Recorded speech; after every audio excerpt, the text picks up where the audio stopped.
അവന്മാരവിടെ അട്ടത്ത് കയറിയിരിക്കുന്ന കണ്ടില്ലേ? അതാണ് crane wire greasing. Geared bulk carrier കപ്പലിൽ ഒരു ഡിഫിക്കൽട്ടായിട്ടുള്ള ഒരു ടാസ്ക്കാണിത്, അല്ലെങ്കിൽ ഒരു ഡിഫിക്കൽട്ടായിട്ടുള്ള ഒരു പണി. ഈ കാണുന്ന ക്രെയിൻ അതിൻ്റെ വയർ അത് ഗ്രീസ് ചെയ്യുന്ന ജോബാണ് ഇന്ന് ചെയ്യാൻ പോകുന്നത്. നല്ല റിസ്ക് ഉള്ള പണിയാണ്, അതേപോലെ തന്നെ നല്ല ഡിഫിക്കൽട്ടായിട്ടുള്ള പണിയുമാണ്.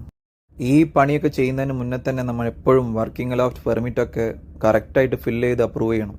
ഈ കാണുന്ന 4 ക്രെയിനും ഗ്രീസ് ചെയ്യാൻ ഒരു ദിവസം ഫുള്ള് വേണം. ബോസൻ ചെയർ യൂസ് ചെയ്ത് വയറിൻ്റെ മുകളിൽ കെട്ടിയിട്ട് അവിടുന്ന് തൂങ്ങിക്കിടന്ന് ഗ്രീസ് ചെയ്യണം. കുറച്ച് മനക്കട്ടിയും ധൈര്യമുള്ളവർക്ക് മാത്രമേ ഇതൊക്കെ ചെയ്യാൻ പറ്റുള്ളൂ.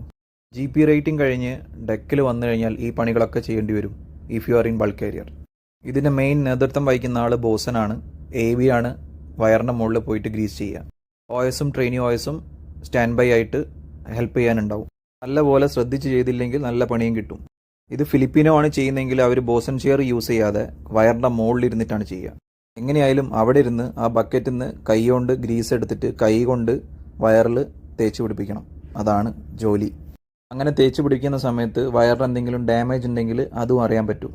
കാരണം ഇതൊരു 3 മാസത്തിൽ ഒരിക്കലാണ് ചെയ്യുക. ബാക്കി കമ്പനി റിക്വയർമെൻറ്റ് പോലെ അതിൽ കുറയാം.